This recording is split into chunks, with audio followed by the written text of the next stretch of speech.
Hello student, welcome back to my YouTube channel Student Study Point, and I hope that you all are fine. So let's move on to a new topic which is to be just discussed today. So let's start. Hello student, 11th class के 5th chapter से जो numerical का part चल रहा था उसके second part की बात करते हैं। तो हमने आपको लगभग 5.6 तक एग्जाम्पल करा दिए थे। 5.7 की बात करते हैं। देखिए इसमें है कोई बॉक्स रेलगाड़ी के फर्श पर स्थिर रखा है। यदि बॉक्स और रेलगाड़ी के फर्श के बीच स्थैतिक घर्षण गुणांक 0.15 यानी म्यू एस की जो वैल्यू है वो 0.15 है। ठीक है, तो रेलगाड़ी का वह अधिकतम त्वरण ज्ञात कीजिए जो बॉक्स को रेलगाड़ी के फर्श पर स्थिर रखने के लिए आवश्यक हो। तो देखिए एफ और एफ एस जो फ्रिक्शन फोर्स है उन दोनों को आप बराबर रख लीजिए। तो ये हो गया एम ए और ये हो जाएगा म्यू एस इंटू आर। अब ये हो गया अभिलंब प्रतिक्रिया बल, तो इसको आप लिख सकते हैं एम जी से। तो mu S into M G और एम ए, एम से एम कैंसिल, तो ए इज इक्वल टू आ जाएगा म्यू एस इंटू जी। तो आप इसके जरिए यहाँ से मैक्सिमम त्वरण निकाल सकते हैं। देखिए इस कंडीशन को आप इस तरह से बना सकते हैं, यहाँ लेस देन का साइन लगा के। ठीक है, ये आपके ऊपर डिपेंड, आप कैसे निकालना चाह रहे हैं। दोनों ही तरीके से सही, किसी भी तरीके से आप निकाल के बता सकते हैं।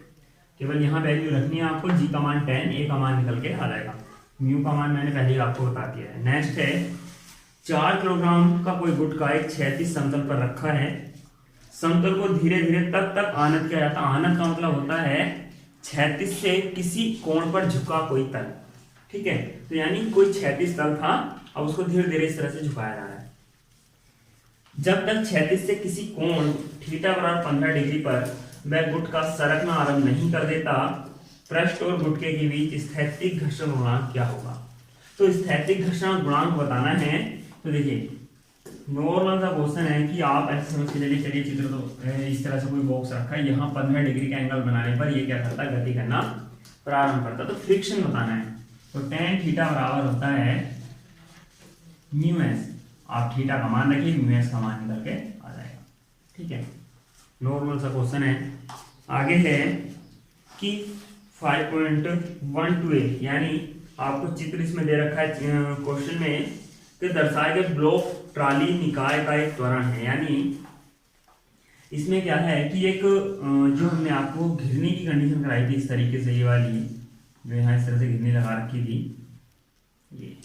ठीक है, हमने क्या किया था, ये घर्षणहीन थी, लेकिन इसके अकॉर्डिंग इसने क्या कहा, यहाँ घर्षण भी है। तो घर्षण गुणांक इसने दे रखा है म्यू एस 0.04। ठीक है, तो इसने कहा है कि डोरी में तनाव क्या है, टी निकालना है, जी का मान 10 है, और डोरी की जो द्रव्यमान है 70 है, उसको नगण्य मानिए। अब इसने जो ट्राली का द्रव्यमान दे रखा है, तो आप इसको कैपिटल में मान लीजिए, दे रखा 20 किलोग्राम।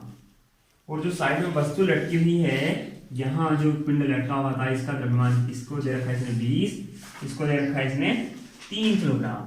ठीक है, तो अब इसने क्या कहा, ए और पी का मान निकालिए। तो देखिए जो घर्षण की जो डायरेक्शन होगी वो तो ये होगी, यहाँ टी हुआ, यहाँ टी हुआ, तो आपको टी और ए निकालना है। तो यहाँ नीचे लगने वाला बल कितना होगा, एम जी यानी 3 गुणा 10, यहाँ नीचे लगने वाला बल 20 यानी 20 गुणा 10, 200।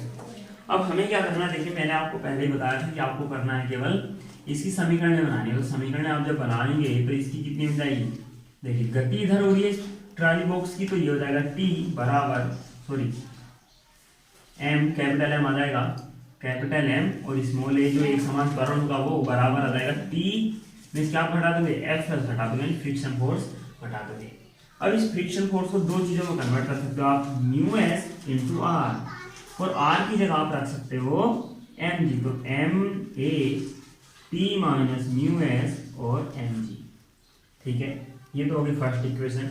सेकेंड बन जाएगी, यहाँ से आप बनाओगे तो वस्तु नीचे की ओर गति करेगी, तो आ जाएगा एम स्मॉल एम ए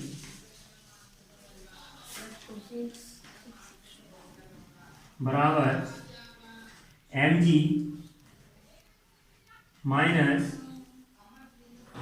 mg माइनस टी। ठीक है, यहाँ आप वैल्यू रखिए, स्मॉल m वाला है यानी 3 kg वाला, और ये कैपिटल M है 20 kg वाला। ठीक है, आप इस तरीके से इन दोनों समीकरणों को सोल्व करेंगे, आपका आंसर आ जाएगा।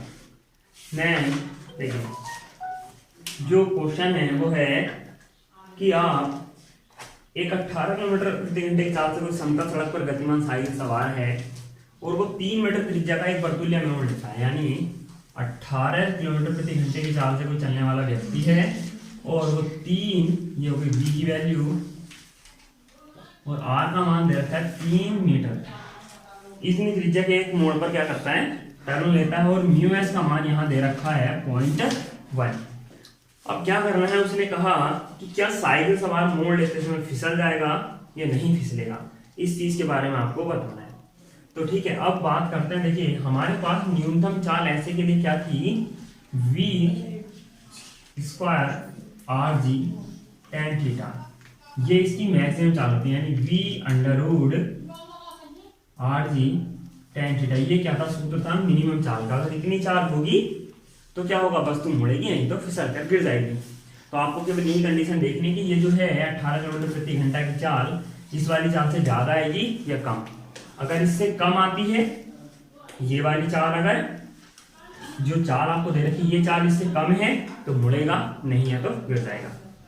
नेक्स्ट ऐसे ही, अब इसमें देखिए, इसमें और उसमें क्या अंतर है, केवल कि इसमें तो क्या है, यह समतल मोड़ है। इससे नेक्स्ट क्वेश्चन में है कि वो क्या करता है, एक आनत तल पर मुड़ रहा है। तो आनत तल पर मुड़ने का मतलब है कोई ना कोई एंगल इस तरह से क्रिएट होगा। तो एंगल क्रिएट होगा तो इसका मतलब कौन सा आ गया, जो आपको हमने लेंथ वाला सूत्र दिखाया था कि v बराबर under root R G mu S plus tan theta 1 minus mu S tan theta. आप इससे इसकी वैल्यू निकाल लीजिएगा, आंसर आपका आ जाएगा। ठीक है, नेक्स्ट वाले का फिर है, देखिए इसको केवल समझने से मतलब है, बाकी और कुछ नहीं है। नेक्स्ट क्वेश्चन से कि एक फर्श है, उस फर्श पर एक गुटका रखा है लकड़ी का 2 किलोग्राम का। ठीक है, तो उस पर क्या लगाना है, नीचे की ओर लगने वाला प्रतिक्रिया बल बताना है पहले तो, पहले खंड में। तो पहले खंड में जब प्रतिक्रिया बल बताएंगे तो क्रिया बल क्या होता है, केवल भार की वजह से क्रिया बल लगता है। तो भार क्या उतना होता है किसी वस्तु का, mg। तो m 2 किलोग्राम है, g का मान 10 रहेगी। 20 न्यूटन का पृथ्वी की ओर यानी अधोमुखी क्या हो जाएगी, उसकी डायरेक्शन हो जाएगी, और 20 न्यूटन का फोर्स पर कार्य करेगा। नेक्स्ट पार्ट की बात करते हैं। उसने कहा कि जब उस पर एक 25 किलोग्राम का बेलन रखा जाता है तो वो 0.1 मीटर पर सेकंड के त्वरण से मीटर पर सेकंड स्क्वायर के त्वरण से नीचे धंसता है, एक समान है, यानी त्वरण का मान जो है वो एक समान है। तो इसने कहा, इसने केवल हमारे पास ये पूछी है कि इसी के अकॉर्डिंग जो इसकी वैल्यू होगी, जो प्रतिक्रिया बल होगा वो कितना होगा, जब अगर हम ऐसा करते हैं कि लकड़ी के गुटके पर 25 किलोग्राम का एक गुटका और रख दें। तो एक लकड़ी का गुटका ये है, ये 2 किलोग्राम का हो गया। ठीक है, और 25 किलोग्राम का इस पर क्या रखते हैं, गुटका रखते हैं। तो 25 और 2 कितना होगी, 27 kg हो गया, यानी टोटल वेट जो हुआ वो कितना हुआ, 270 न्यूटन का। तो 270 न्यूटन का बल है और ये नीचे की ओर धंसता है। तो नीचे की ओर धंसने का मतलब ma बराबर mg माइनस के r डैश, यानी जो ऊपर की ओर लगने वाला बल हुआ, यानी प्रतिक्रिया बल। तो अब r डैश की आप वैल्यू निकालेंगे तो आ जाएगा mg माइनस ma।